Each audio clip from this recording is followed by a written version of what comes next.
Good morning, everyone. Welcome to today's ESG office hours. My name is Anthony Zepeda, and I will be your moderator. We're going to hold for just a minute or two for our colleagues to join us in today's session. We'll start at about 10:02. And in the meantime, we invite you to put your name and the region you represent in the chat, and we will begin soon.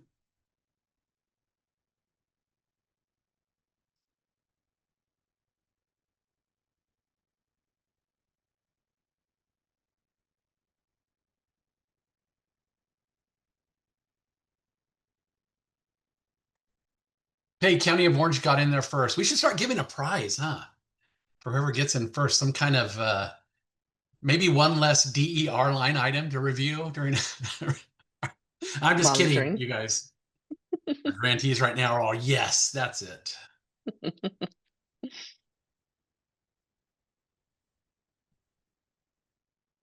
if you're just joining us, we're waiting just one minute for people to log on this wonderful rainy Wednesday here in Northern California. We'll start at around 10:02, and we're getting there right now. So with that, I think we're ready to get started. Again, welcome to this week's office hours for ESG.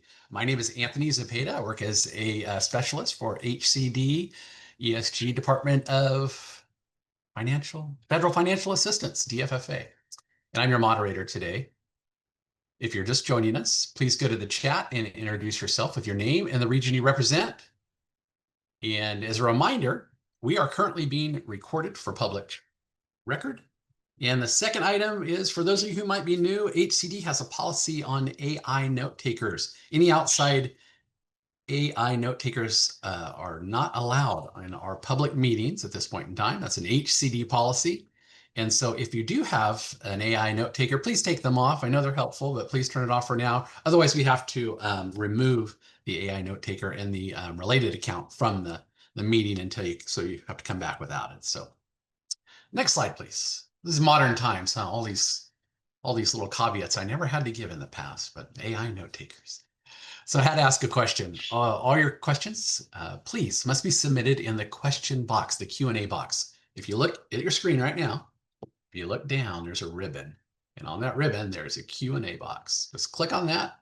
Just fill out the information there. And if you could, please, I know some of you are in a hurry, you want to put anonymous, but if we know where you're from, that helps us sometimes, because every now and then,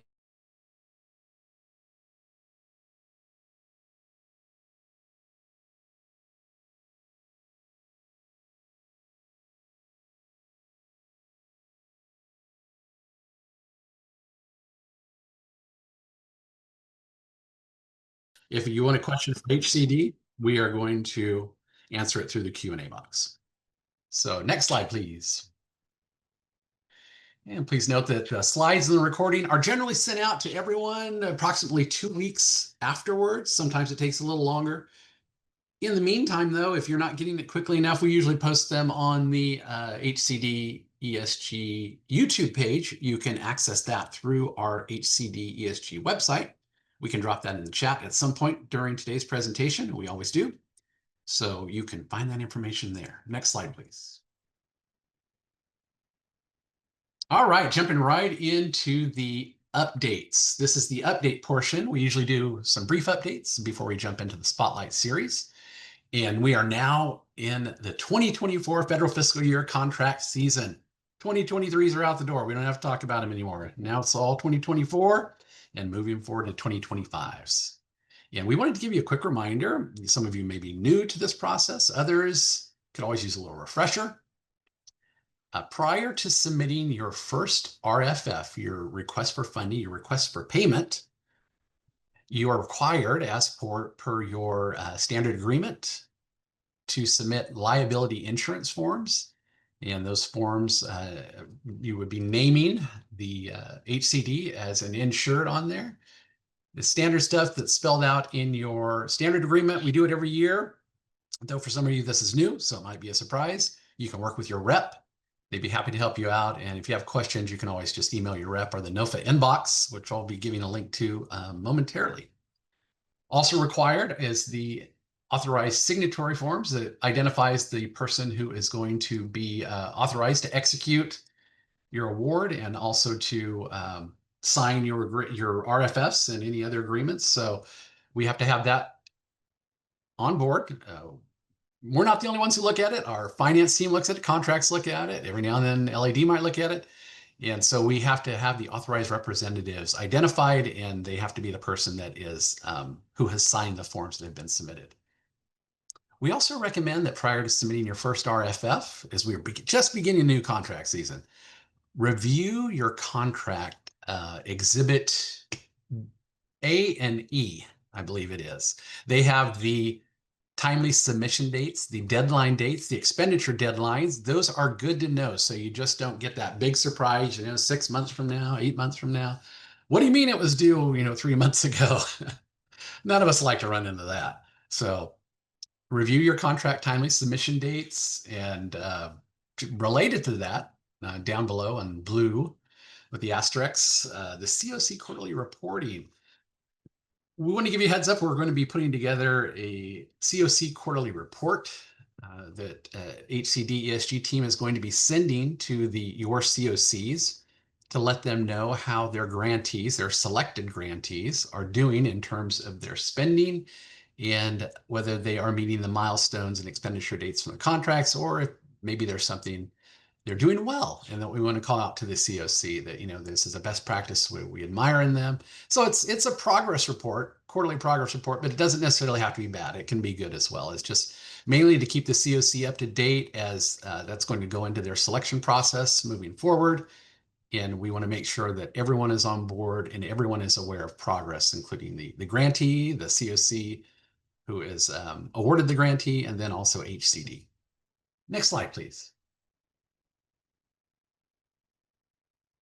So also related, we're still on the contract, the contract 2024 contracts and the first RFFs. We're going to be talking about this the whole day today. So it's in the updates and in the presentation.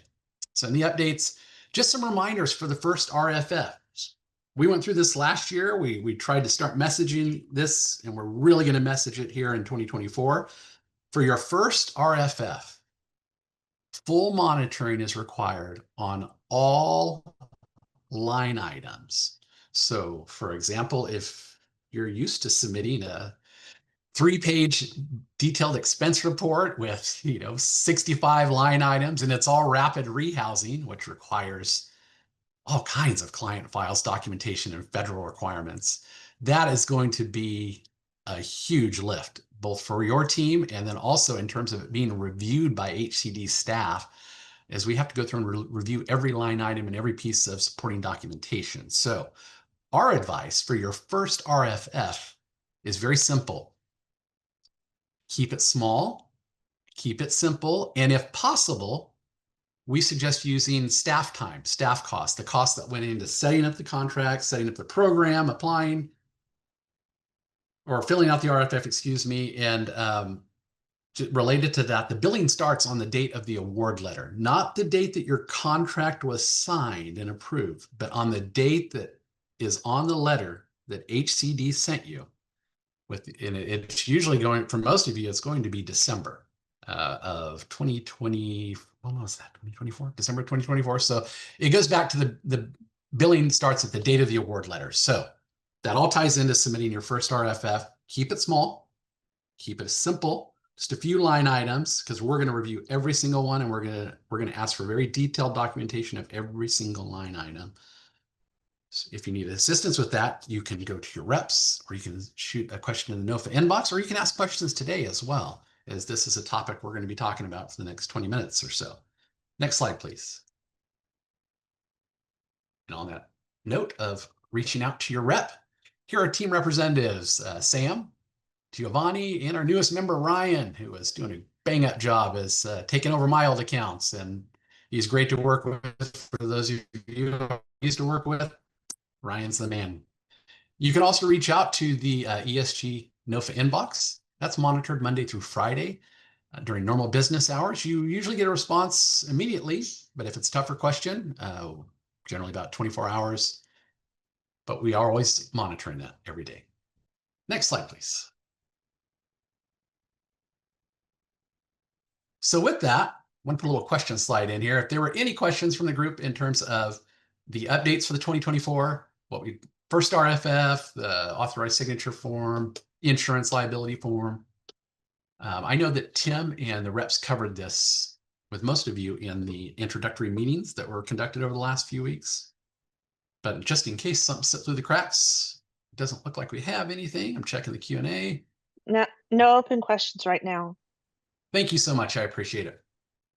All right, well then let's go ahead. Those are the updates. Let's go ahead and dive into today's Spotlight series, which is the 2024 contract, RFF forms, and a live demo on a couple of items. And for those of you who might be new to federal grants, we apologize in advance if it can be a little confusing. You know, we're always talking about a year behind in terms of the federal contract year. It's 2025. So we got a new process for 2025 that's going to apply to the 2024 contracts. So we'll jump back and forth. And for us, it's real easy. We got it down. But if it gets confusing, please just stop us and let us know. But we're going to go over some great items today. Next slide, please. All right. So just a little background for the 2024. I should have changed that slide. The standard agreements. It's correct, but it's not really accurate. When you're submitting an RFF, the process in the past, for those of you who've done this before, you're real familiar with it. For those of you who are new, this is just real big 10,000-foot overview. When you're submitting an RFF, when you're requesting payment reimbursement for ESG, eligible ESG activities, you submit a RFF form, which is then in Excel. You then PDF it and then have your authorized rep sign it. You submit that in addition to the detailed expense report, which is an Excel form with line items that has detailed expenses itemized by component and eligible activity and shows the cost. You also have supporting documentation for those expenses that are identified on the DER, the detailed expense report, which can be client files, invoices, all kinds of stuff. We've been through this before. If this is new to you, we have our ESG webpage, and we have client file checklists for each component. So if you have rapid rehousing fund, there's going to be a checklist. There's going to be a checklist for that.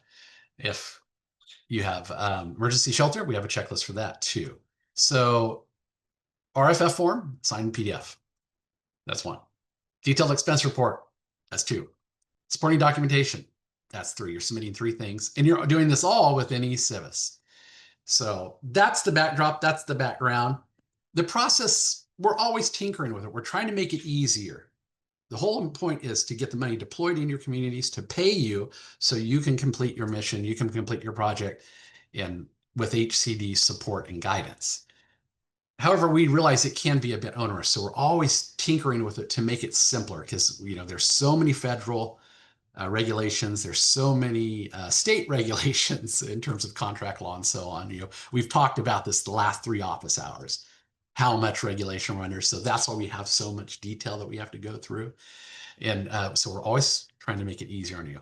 And so what we've come up with this year, we've been working on this for probably 3 to 6 months, for about 6 months, is ways to make it easier for the 2024 grantees to submit these RFFs, to track the expenses, to have all the multiple moving parts all work together smoothly and seamlessly to speed up the payment process.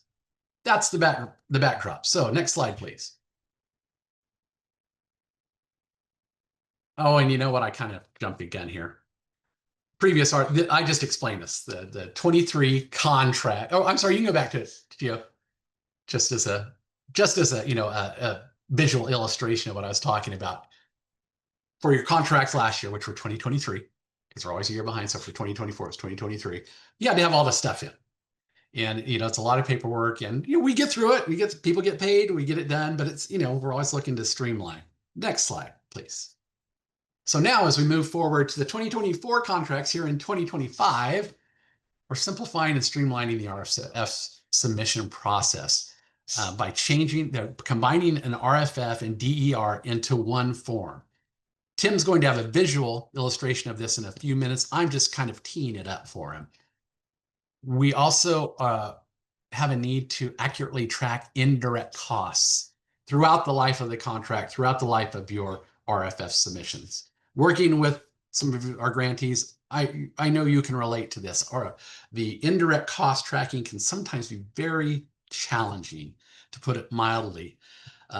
Even, when you go to 5 different accounting firms and ask them about indirect costs, you may get 5 different methods for calculating indirect costs. So we know how difficult it can be. That is why we've gone to work on this, and we've had our specialists and management team looking at it, looking for ways to make tracking indirect cost and identifying the proper amount of indirect costs for each RFF, make it easier and smoother. Once again, I'm just setting it up for the 2 experts here in a moment, but I do want to give you this background because some of you may be new. Others may be saying, "Wait, you changed this last year." Yes, we're always trying to improve it. We improved last year.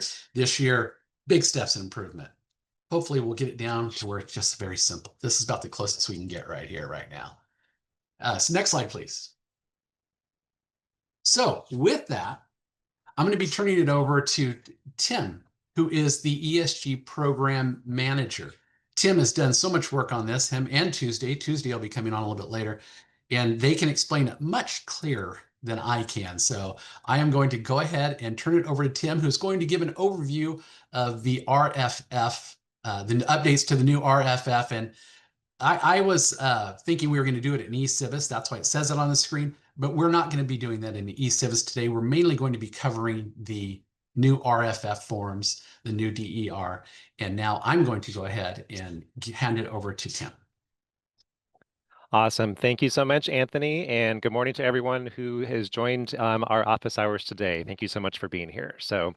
Um, so what I'm going to be doing for this segment is going to be talking about the new and updated request for funds known as RFF, and also the detailed expense report known as the DER or DER. And it's actually all in one workbook now. So many of you who received our 2024 welcome email should have had that attachment included in the email. So you do have a copy of this template in your email. And so I wanted to kind of walk you through this because it is going to be a little different and hopefully a bit more user-friendly this time around. So it's going to be a little bit less of entering numbers and data and that sort of thing. So it's going to be hopefully a little bit easier. So before I dive into that real quick, I did want to point out real quick, I'm going to share this screen. So in addition to the welcome emails that were sent to your organizations with these attachments, you also have the ability to visit our website, which is via HCD. And if you visit the Emergency Solutions Grants website and you navigate over to Forms, which is in the middle right here, and if you go to Forms, you can see the first attachment that you see here under Forms is this new workbook. So you can see it's the RFF and DER workbook combined. So if you happen to can't find that email that was sent previously and you want to get a copy of this, it is available on the website as well. So anytime that you want to available, you're welcome to download that on the website. So just wanted to share that real quick with everybody. So, okay. Okay, so we're going to just kind of do just a brief just introduction on how to do this, how to navigate the new workbook. And so it is a little bit different. So for those of you, this might be a new process, brand new process for you. For those that are returning to ESG, you're quite familiar with some of these things, but it's just going to be a little bit different this time. So pay close attention, and please, we'll have a time for questions afterwards if anything comes up. Okay, so so that you can see in the new workbook, there's several tabs that are here as well. So so our very first tab is the RFF tab, which those of us who are returning, this looks very familiar. So all of this is pretty much the same information with a few updates as well. So so this, and you can see the several different tabs that include every single ESG component. All right, so we have emergency shelter. They are abbreviated with their acronyms, and so it'll say DER and then the acronym for that particular component. component. Okay, so so you can see all those tabs are on the bottom. So please note that all of your tabs are at the bottom and you can navigate in between them. Okay, so the very first thing that you want to do, and this is very important to not do things out of order. Okay, is any cells in the RFF tab are to be filled out first. Okay, and so this includes all of the information at the top here that is the on our existing RFF form. This part has not changed since last year. And so anything that is yellow will need to be filled out by your organization for everything that is showing yellow here. Okay. And then also down into the middle section where it says budget breakdown, in the approved budget column, as well as the previously drawn, this is also fillable as well. So this is where you're going to enter your approved budget for your 2024 ESG award. So your budget can be located in a couple different places. It's located in your eCivis portal.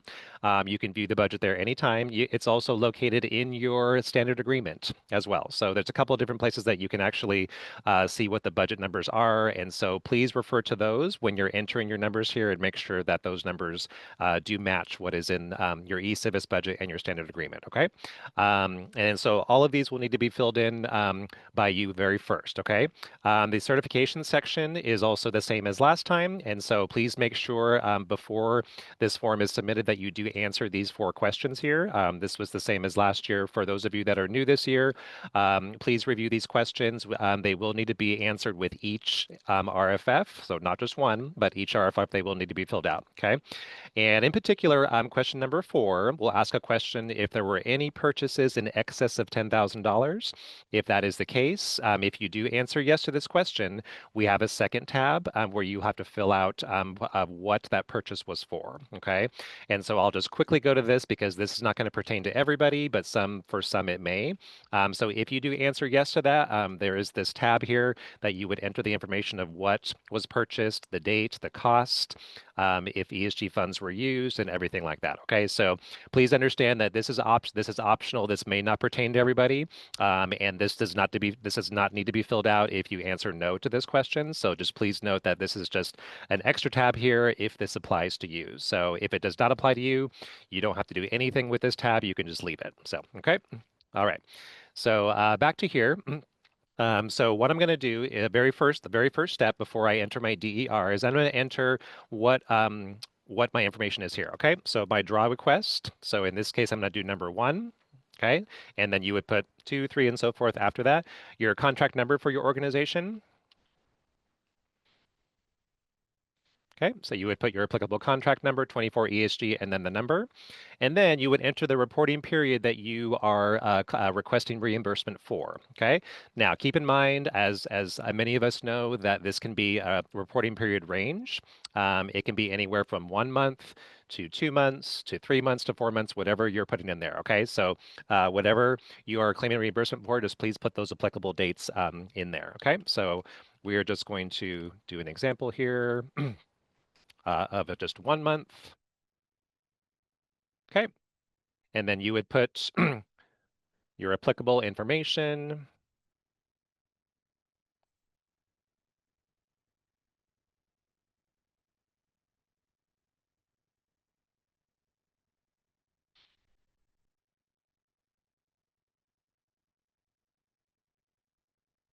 Okay. And then you would put over who your assigned HC representative is. So if that's Ryan or Sam or Giovanni, you would list their name here, the expiration date of this particular contract, and then your contact information for your organization. Okay, so that was what you would put in there. And then in the budget breakdown, you would list what your budget is for this contract period. Okay, so I'm going to put in some examples here. So I'm going to put in a figure for emergency shelter, and then I'm going to put in a figure for rapid rehousing. Okay, so you can see those automatically fill in the budget remaining and in the approved budget sections. And so, so this will be the first thing that you do when you're filling out your RFF. Okay, then once you have this information here, if you tab over to your applicable component, okay, you can see now, if we switch over to this here, If you see in the top section where it says ESG detailed expense report, you can see that this information here carried over from the RFF form. Okay, so and this was not what happened in the last year's or our last old forms. Okay, and so that's one less step you have to do as far as entering numbers. Okay, so so these will not appear until you enter them on the RFF tab first. So that's why it's very important to do the RFF data entry first, and then that information will carry over into the applicable component that you're requesting your reimbursement for. Okay, so so now you can have a visual here of what your organization name is, your contract number, which RFF number it is, and also the reporting period. Okay, and then this part does look a little bit different than last time, but a lot of the stuff is the same, and so there's not too much to do as far as updates here. So we do have drop downs for each component. So for instance, emergency shelter, we have a drop down for the different activities that you'll be doing. And so if there's any question on what to use, please reach out to your individual contract rep and they'll be able to help you with this. Some of these drop downs may not be applicable to your organization, and that's okay. So only use the ones that are applicable that you normally use as far as the activities for that component. Okay. Next, you have your staff costs options. Okay. So if they are going to be linked to staff costs for your organization or some of your providers, you would select staff costs. If they're not related to staff costs, you would select non-staff costs. Okay. So make sure at least one of these is selected. Then we go over to direct costs and indirect costs. Okay, so Anthony kind of touched on that. And then also Tuesday is going to be talking more about our indirect costs a little bit more in detail as well later this morning. So, but if those costs are direct costs, please indicate that in this dropdown, or if they're going to be indirect costs for your organization, you have those options as well. Okay, and then also the vendor here, if there's a particular vendor you're using, the name, and then the rest of these cells are pretty much the same as what we've had existing here. Okay, so one thing I do want to show as well is when you're entering your billing period here in this part right here, there is a little bit of protection this time, so we don't go outside that reporting range. So let's say, as an example, let's say you're entering your staff costs and you have payroll that you'd like reimbursement for. Okay, and your reporting period is July 1st, 2025 to July 31st, 2025. But let's just say that the pay period was in June. Okay. So if you enter June, if you try to enter a June number here, let's just say June 15th. Okay. I get this little error here saying, please enter a date within the current reporting period. So you're like, what? What's going on here? It's going to. So what you would need to do at this point is this is going to disappear. If that is the case, you would go back to your RFF tab, the first one, and you would expand your reporting period. Okay. So if you need to expand it to larger than 1 month, this is where you would do that. Okay. So just to make sure that we include those dates, and that's completely okay. So if it needs to be a longer period, many of us do that already. So but for those of you who are new, that's exactly what you would do. Okay.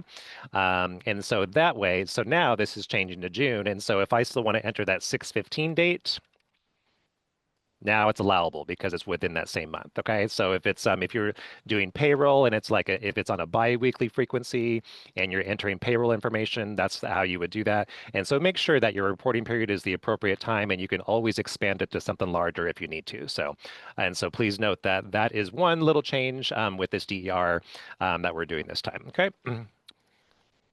All right, so finally, when you enter your lines on your component, the amounts that you put over here, so we're going to put an example of $500, okay? And so if we go back to the RFF tab, you can see that now under request this period, that number you entered is automatically sent over here. Okay, so nothing you got to do in this form. It's automatically transferred over. So now we have $500 from emergency shelter, and that was the total drawn, and it's taking out of the drawdown right there. Okay, now we're going to switch over to rapid rehousing, which is also in our budget. So we go to the rapid rehousing tab. We enter all the information as well.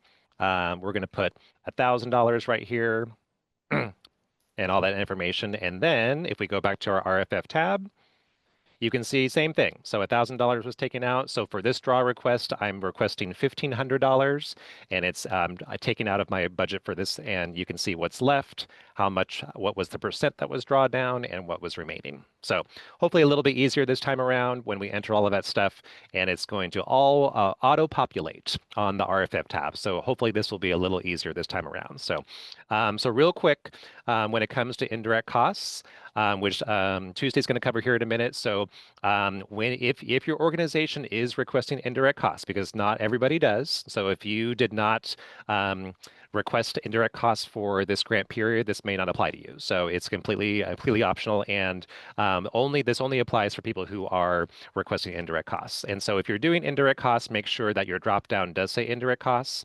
As far as this portion right here, in the line item description, indirect costs only need to be one single line item. So please do not list multiple line items of indirect costs. That is not necessary. Okay, we just want one single line. Okay, and that is going to be, and then Tuesday's going to cover as far as like what that amount is going to be. But as far as entering on the DER, it's just one single line item, and it's going to be at the very end of all your direct costs. So don't put it in the middle somewhere, because we need to be easy. We need to be easy find it. So make sure it's at the very end. Okay, and in the line item description, just put our de minimis for this grant year is 15%.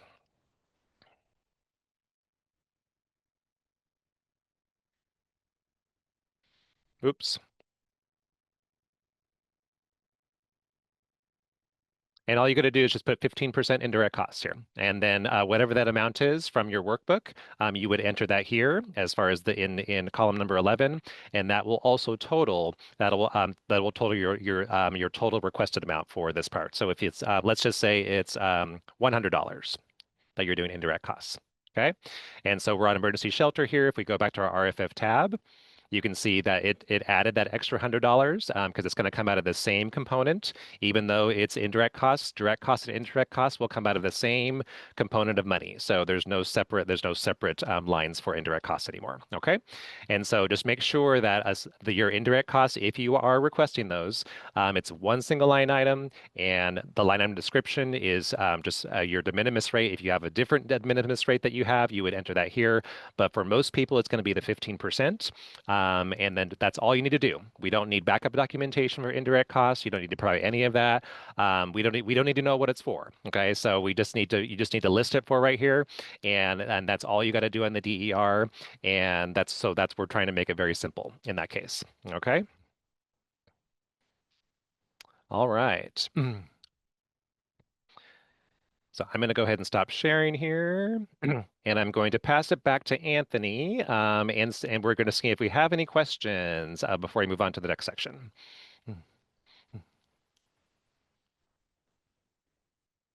I was gonna make sure that you add about how to sign the RFF form.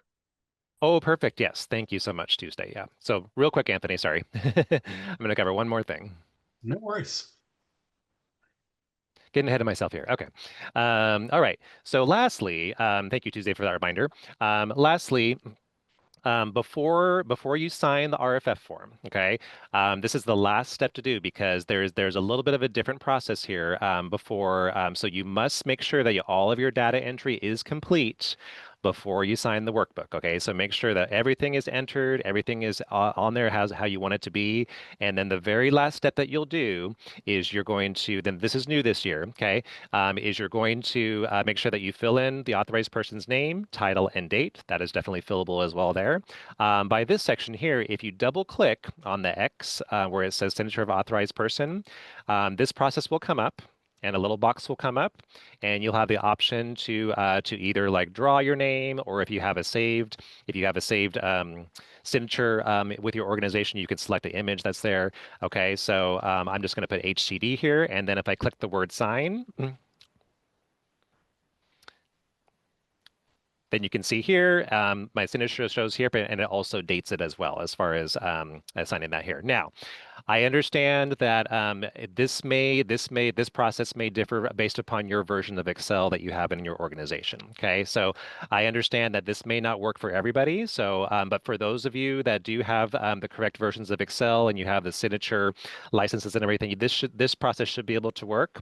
And then once you have this here and it's signed and dated, then your workbook is complete, and you can upload this signed workbook into eCivis with your RFF submission. Okay, so if that's the case for some, I do know that some may have a little bit of this may not be applicable to your Excel version. So if that's the case, if you're going to edit this, this will remove the signature. Okay, so we're going to edit this. Okay, and if you have any kind of troubles on your side with the Excel workbook, because we understand it's not going to be the same process for everybody, so we will still accept a PDF signed version of the RFF form. So a lot of people, some people we've been working with recently, we're going back to the old school way, is what some people put it. So, which is completely okay. All right. So, but we do have a couple different options this time around. So you can do that electronic signature with Excel that I just showed.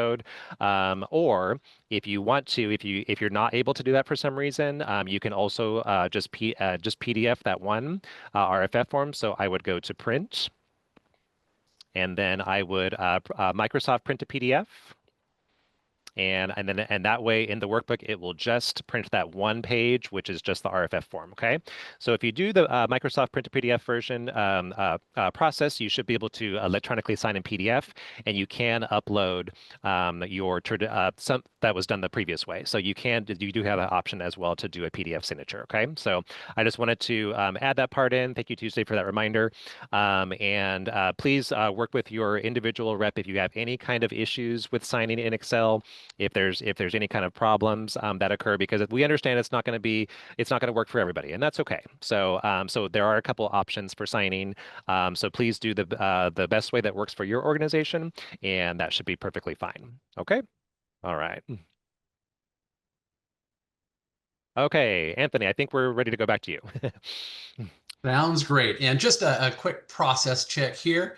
Are you guys seeing the PowerPoint? There we go. There's the Q&A. I was just Yes, seeing sir. me and Tim. So we're just at that question Q&A. If you had any questions on the information that Tim just presented, you can let us know. Amanda, if you were there, did we have anything related to the presentation Tim just did? Man, Amanda's not here. Oh, I'm sorry. I thought she was handling that today. It's okay. Anthony, Anthony, this is Tim. We do have some questions. So is it great to go through them now? Are we good? Yeah. I'll look at them real quick. Yeah, I can go through them if we want. Yeah. Yeah, I think they're related to what we're talking about. I don't want to steal Tuesday's thunder, though. Okay. I can go through them. Yeah. There's a few of them here. So let's start with the first one. Okay. So our first question, let's see. We have a question. If we have subgrantees, do we need to list out every one of their expenditures individually in the DER, or can we enter a single line item for a reimbursement we made to our subgrantee for a collection of costs? Well, that is a good question. I would defer to Tuesday and Tim on this one. I can answer. Yeah. Generally, we prefer that you list it out, and part of the reason for that is just the monitoring process. If you have a single line item and we want to monitor that one line item, then we end up having to monitor the whole list. And you're going to need to break it up also so that we can see. Well, actually, you wouldn't in this case need to do it for indirect costs, but yeah, we need it listed out, and we need to understand what we're paying for. If we have just a block entry, we cannot tell whether or not what we're paying for is an eligible cost. Great, thank you. All right, next question. There were certain requirements for the line item description last year. Does it remain the same? For example, it required the staff name, job title, pay period, etc. Go ahead, Okay. Tuesday. We need the same information. We need we need a job title, even if it's just initials for the person. The job title tells us if that person is performing. It gives us an idea if that person's performing duties that are consistent with how they're being billed.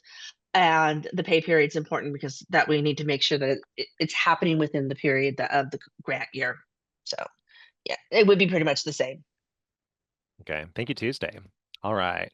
Next question. Our budget included only 10% for indirect costs. Should we use the 15% and decrease some part of our shelter operations budget, or would this require a budget amendment request? Denise, I'm so glad you asked that question. I know I sent you an email yesterday. This is such a good question. So if you want to take 10%, you can. You can take up to 15%. You still need to itemize, and I'm going to go through hopefully in a few minutes and show you how to itemize and figure out what which line items are eligible for indirect costs. And because I actually think that even if you're doing 10%, for your RFF you turned in, you should actually be getting more indirect costs. One of the things to keep in mind for all of you with indirect costs is that the more indirect costs you take, you're going to be covering some of your costs that aren't covered otherwise, but you also lose direct costs. So you might have less money to go for emergency shelter, actual direct costs. So we can work together on and decide how you want to do it. There is no separate budget for indirect costs like we did it last year. There is literally, it's going to come out of the same pocket in ESG and when I process it through the federal program. So we don't need to change anything, and your indirect costs are going to be different each and every time because not all of your costs are eligible for indirect costs. So I can work with you and decide how you want to do that. Great, thank you, Tuesday. All right. Next question, can we print a PDF and then route that PDF through DocuSign to sign electronically?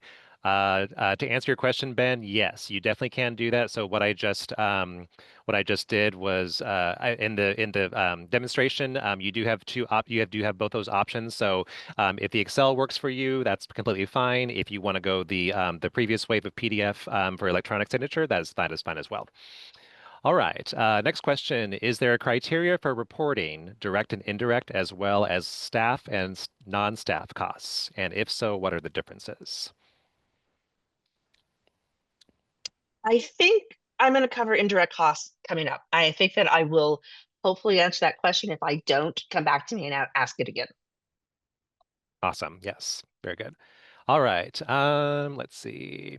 Next question. A few slides ago, it stated RFF form says PDF format, so Excel is good too.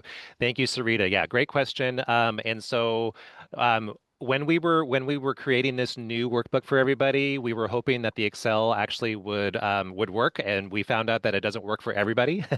So that's the case. So that's why I covered there's two different options as well. So you can choose whichever option works best for your organization. So if you want to do the PDF one, that's fine.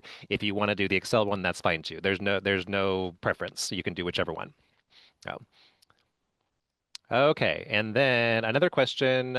Since we, as a COC with subgrantees, are allowed to request reimbursement for indirect costs, and our subgrantees are allowed to request reimbursement for indirect costs, and we need to list out all expenditures that we reimbursed our subgrantees for on the DER, how do we indicate which type of indirect costs we're listing in a particular line item on the DER?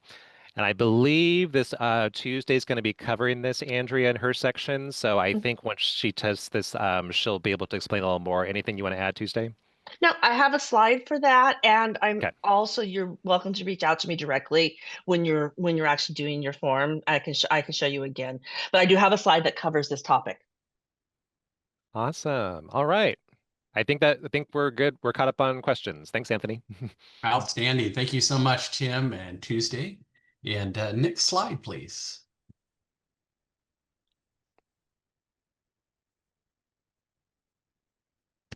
So that was very helpful. Tim, thank you so much for going over the new RFF form and also all the questions we had, which was like teeing it up. You know, I swear I did not contact those people in advance to ask these questions to tee up Tuesday.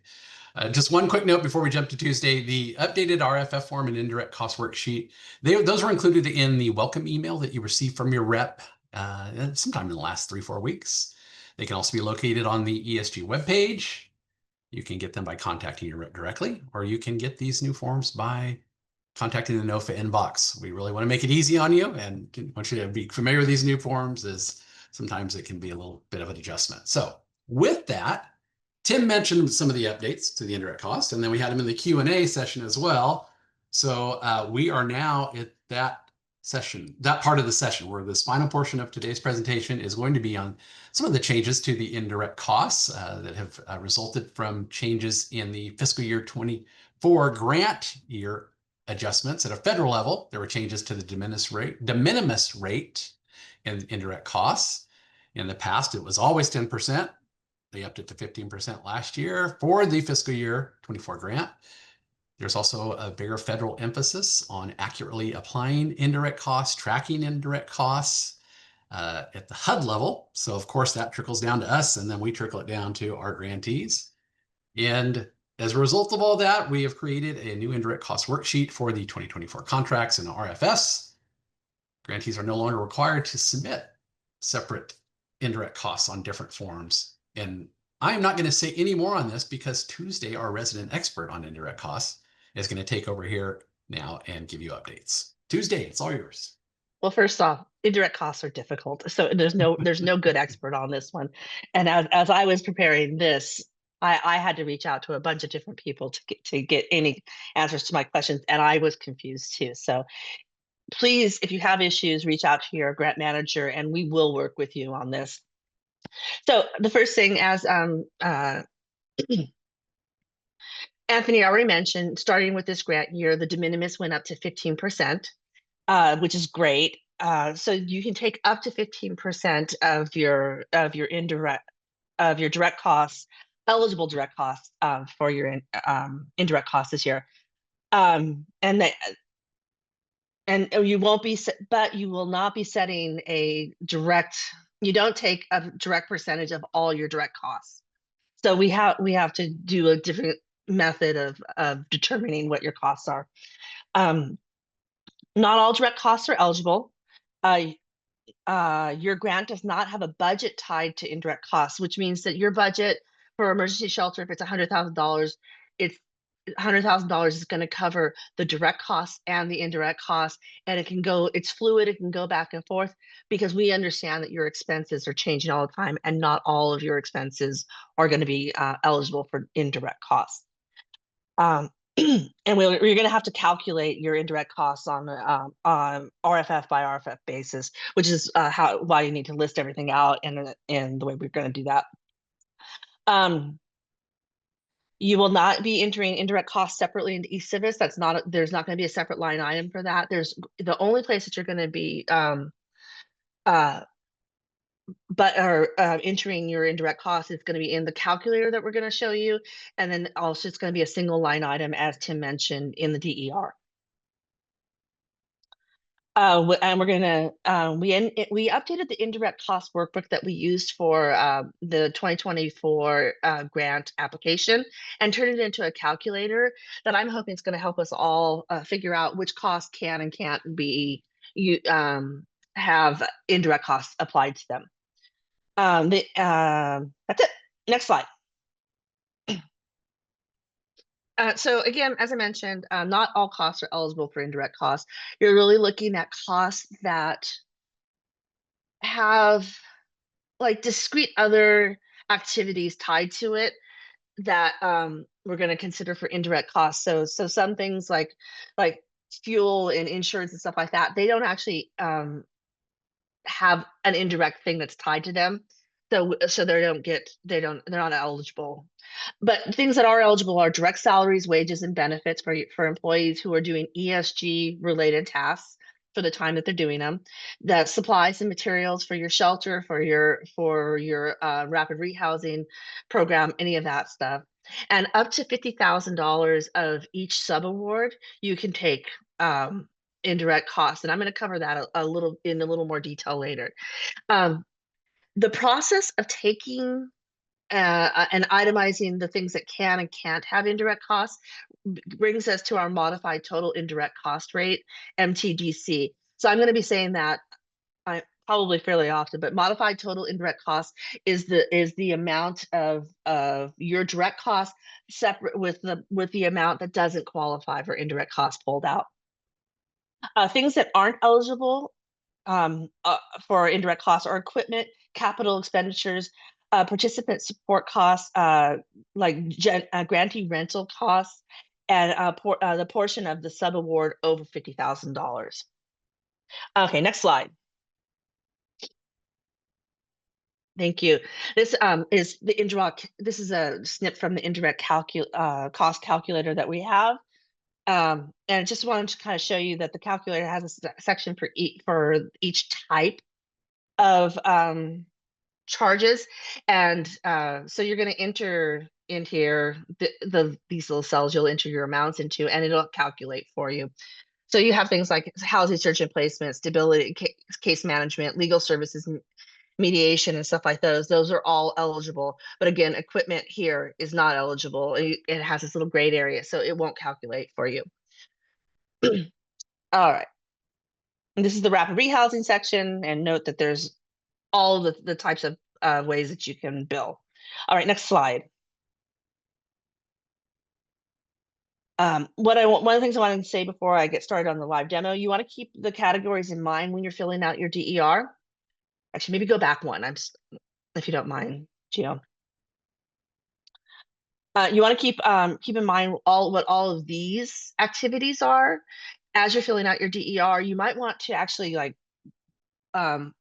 block them together so that it's easier for you to total them, because you're going to come in and do one number for each of these activities as opposed to the way you list in your DER. And so you're going to come in and write a total.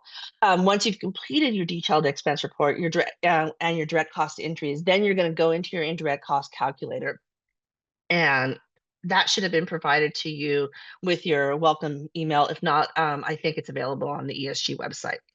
Let me share. Here we go. This should be our indirect cost workbook. It's got 3 tabs. The first tab is our instructions, and there's a screenshots of what each of the fields look like. Here I have a screenshot of an emergency shelter DER, and it's going to tell you that this is the caseworker payroll, case, and those kinds of things. And those are all eligible costs for going into your indirect cost workbook. Hey, Tuesday, this is Tim real quick. We're not able to see the screen, so did you want to maybe try one more time? I had to double click probably. There we go. Thank you so much. Okay. You're welcome. Yeah. Zoom, I haven't had to share on Zoom before, so I'm just learning. Here we go. This is the instructions, and it has basically I did try to do screenshots for every one of the little steps that we have to do. So, but this is what your DER is going to look like. You're just going to have finished your DER, and then you're going to come to your indirect cost workbook. And this should give you step-by-step instructions on how to get through it. You're going to go to the cost overview, which is going to be your first page. And again, this the orange fields are what you're going to fill in. So you're going to put in the grantee name. I just put in grantee name. And then you have a drop down that says what type of indirect cost method you're using. You're going to put in the de minimis, unless you have a negotiated indirect cost rate, a NICRA, or cost allocation plans. Some of our larger counties will have a negotiated agreement, a NICRA, or a cost allocation plan. And the larger nonprofits also should have those cost allocation plans, and those should have been provided to us in your application. And so if you're gonna have one of those, you're gonna put that in, and then we'll look for the NICRA and know. In this case, we're gonna put in that we're using the de minimis. Again, we're at 15% now, not the 10% that was before. So you're gonna put the 15% in here, which will you calculate over to the cost detail page, which is where we're going to start entering our costs. So I'm going to kind of run through the process of filling this out. We'll start with so there's a section for each component. This is street outreach, emergency shelter, and again, all the types of costs are in here. Here's our homelessness prevention. And there's a section here also. In each section, there's a section for subawards, which I will also cover how we're going to do those. Here's rapid rehousing, HMIS, there, and all the things that are eligible for indirect costs are in there. So you're going to fill in your orange fields over here. And then what's going to happen is these white fields will be automatically filled in from this page. So I was going to do,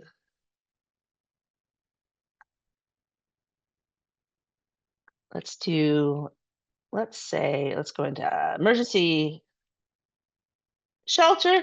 We're going to do case management. Let's say we have $15,000 of case management, and we have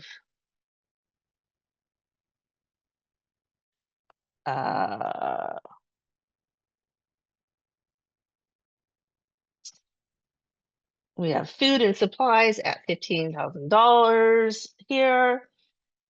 That and those kinds of things you're going to enter. But if you have rent, it's going to be here. But so here it's calculating 15% of this $1,500 and tells you what the total is, but the rent doesn't. You need to go through at least with the first few and enter all your costs, even if you know that they're not going to be eligible, so that we can tell that you've taken everything into consideration. And what you'll see is as this is calculated here, those amounts have been automatically filled in over here. So you'll do that for each of the types of services that you've provided, every activity. So if you provided childcare, you're going to fill in childcare, those kinds of things. And then you'll go down and do your rapid rehousing and enter all the costs that came up for them. And then when you go back to the cost overview, it'll be there.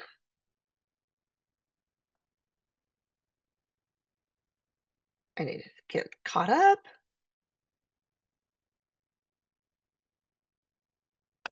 Okay, and complete this for each. I'm sorry, I have to read my notes. Okay, and then you're going to take this amount. So this indirect cost amount is $450. For this particular RFF, you're going to be having $450 for indirect costs. I need to pull up my next form.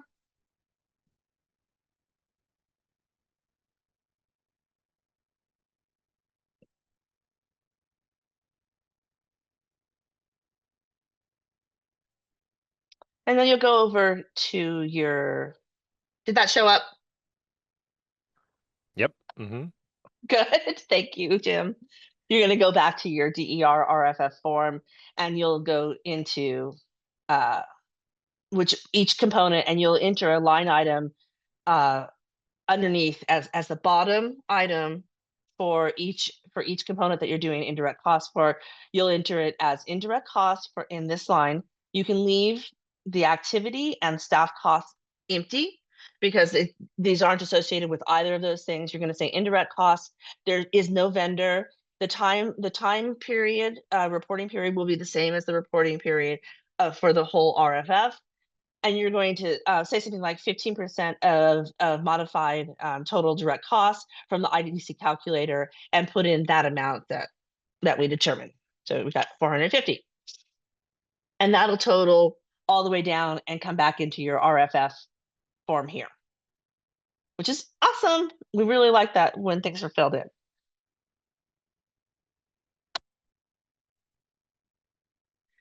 So some of the considerations are enter the calculated indirect cost for each component as a single line item, like I showed you. It needs to be the last line item so that we know that it's the indirect cost for that whole time period. You don't need to do it by month. I want to do it if you're submitting a quarter. I want to see your whole quarter of indirect costs. It doesn't need to be tied to anything. It doesn't need to say that this is for administration or anything like that. It really isn't tied to any one activity anyway, so it's just a general number. So it could just say 15% indirect cost. And please, when you're submitting an eCivis, save this and give us a copy of your indirect cost calculator when you submit your RFF and your DER. All right, next slide. Now you're sharing your screen. Oh, you can't. Okay, never mind. Actually, I can. I don't. You know what? I don't need a slide. Because I have it here. So, if you are a provider that has subawards and your grantees are allowed to take indirect costs at the same rate as you take indirect costs. So if you are taking 15% de minimis, they can take 15% de minimis if that's in your agreement with them. And that has to be part of how you've set up your award to them. Those indirect costs, when you're reporting on them, are actually your direct costs. So Andrea, this is one of the questions that you had.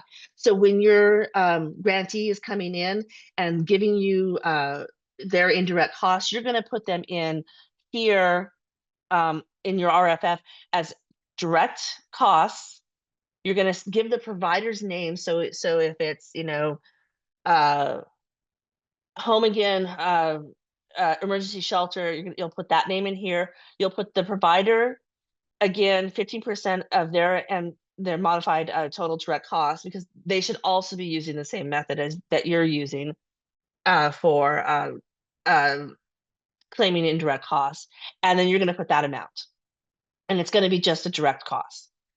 On your other question, for your awardees that you are reimbursing theirs, every time that you do a reimbursement, you can take your 15% de minimis off of that, and you can do it in the calculator like I showed you previously. You do it in the calculator. There's that little section that I'll have that up in a few moments. And then you can do sub-awardee 15% of the $20,000 that you reimburse them, and you'll get your $3,000 here. And I need to stop sharing so that you can share go back to my slides.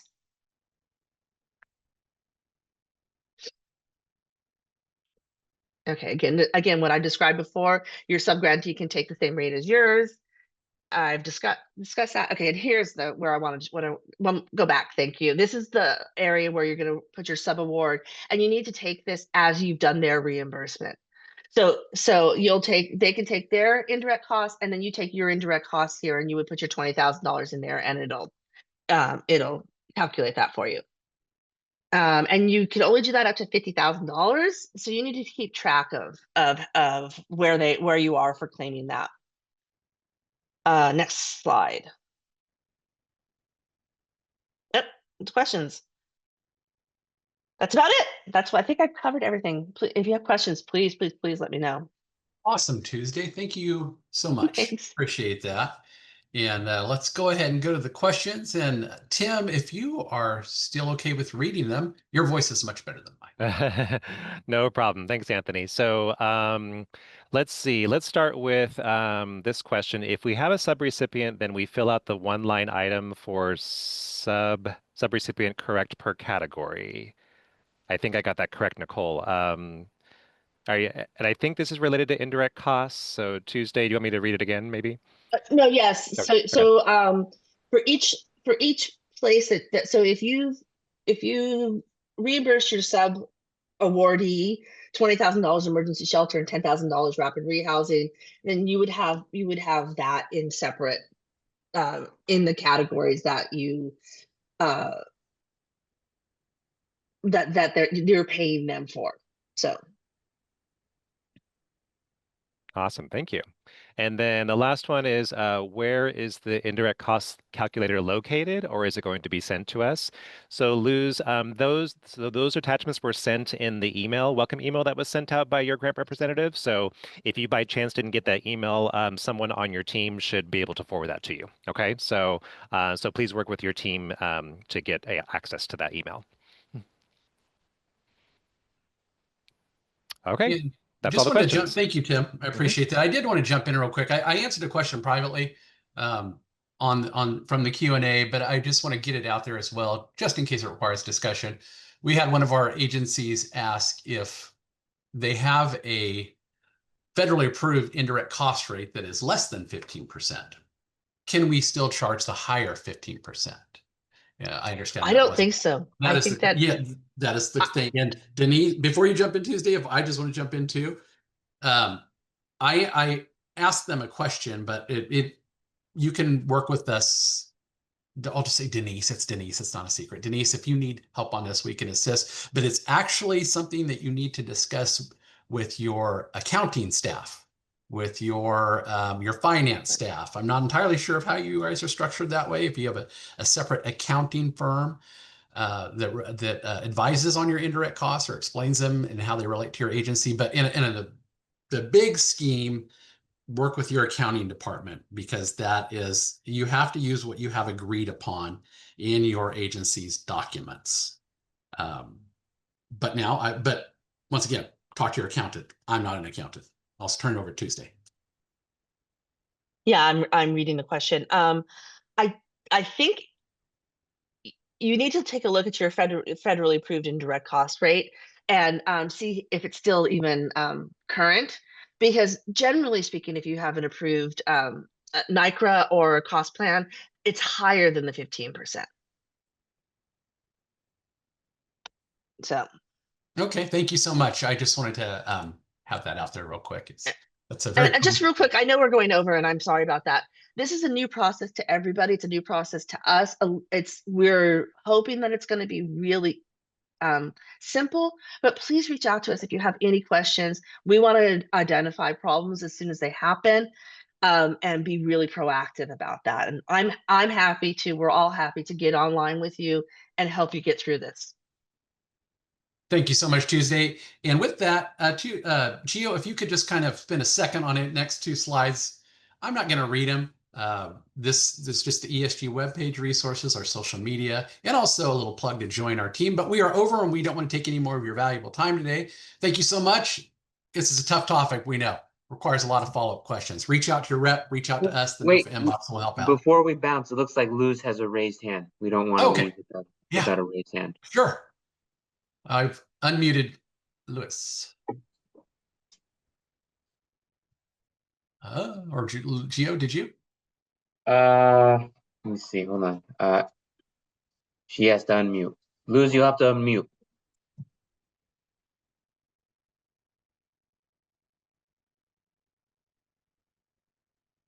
Maybe they stepped away.